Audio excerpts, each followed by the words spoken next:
Hey everyone, welcome back to Corporate Decoder, the place where we look behind the curtain of big companies and try to figure out what is really going on.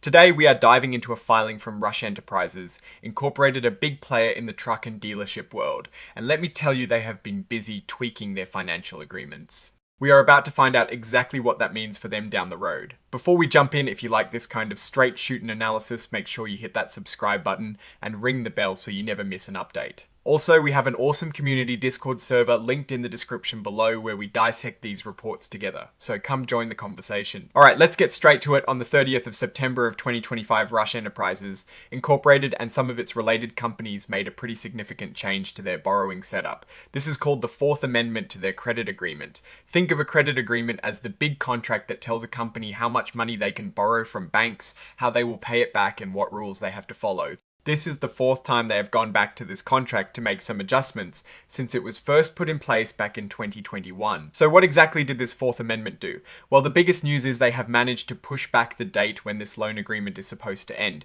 It was originally set to expire sooner, but now thanks to this amendment it will go all the way out to the 30th of September of 2028. This is a big deal because it gives the company more breathing room and financial flexibility for the next few years. It essentially means they have secured their access to potentially a large pool of money for a longer period. This is good news for their operational planning and any future investments they might want to make. Of course, it is not all sunshine and rainbows. The banks, the lenders who are providing the money still have their safety nets. If something goes wrong, if the company hits a rough patch and an event of default occurs, then the main bank, Wells Fargo Bank N.A., as the administrative agent on behalf of all the lenders, has the right to immediately end this agreement. They can also be forced to end it if a specific group of lenders requests it, and if that happens, all the money that Rush Enterprises owes, plus any interest on that money, becomes due right then and there. So while they have more time, they also need to be mindful of keeping their financial house in order. On the flip side, Rush Enterprises themselves have the power to end this commitment. This means they can decide to stop borrowing money under this agreement whenever they choose, even before that 2028 date. This is also an important point. It suggests they are confident in their ability to manage their finances, or perhaps they are exploring other financing options. Now here is an interesting detail. This amendment also included some changes specifically for Rush Enterprises' Canadian operations. We do not have the exact details in this report about what these changes are, but it signals that their international presence is a key consideration in their financial planning. Companies, especially those with cross-border operations, often need to tailor their financing arrangements to comply with local laws and market conditions. Making these kinds of amendments to large loan agreements does not come for free. Rush Enterprises paid a fee of $350,000 to the administrative agent in connection with this Fourth Amendment. That is a substantial amount of money just for the privilege of renegotiating their loan terms. It highlights the importance of maintaining a good relationship with their lenders and the cost associated with securing favorable financing. Let us quickly look at what Rush Enterprises actually deals in. They have Class A common stock and Class B common stock, both trading on the Nasdaq Global Select Market. This means they are publicly traded companies and their shares are available for anyone to buy and sell on the stock market. Now, while this filing, this Form 8K, does not contain detailed financial statements like a big quarterly report or annual report, it points to other documents that do.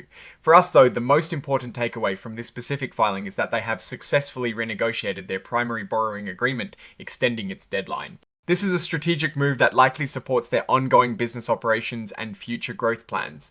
It is a sign of stability and confidence from the lenders in Rush Enterprises' ability to manage its debt over the next 3 years. So what is my take on this? Rush Enterprises is playing a long game. By extending their credit agreement, they are essentially buying themselves time and security. This is a smart move for any company that anticipates needing access to capital for future expansion or investments. It shows they are proactively managing their financial health. Are there any risks? Well, as we discussed, the lenders can pull the plug if things go south. So the company needs to maintain its financial performance to avoid triggering any default clauses. Also, while not detailed here, we would want to see the terms of their Canadian subsidiary changes. Are they favourable or do they indicate potential challenges in that market? Overall, this filing tells a story of financial prudence.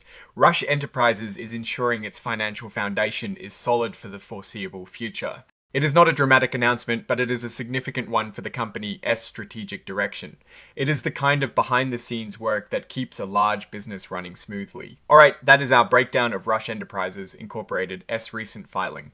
What do you think about this extension of their credit agreement and what it means for the company S future? Drop your thoughts in the comments below. Was this analysis helpful? If so, please hit that like button and subscribe for more corporate insights. And remember, join our Discord community linked in the description to keep the conversation going. Thanks for watching Corporate Decoder, and we will see you in the next video.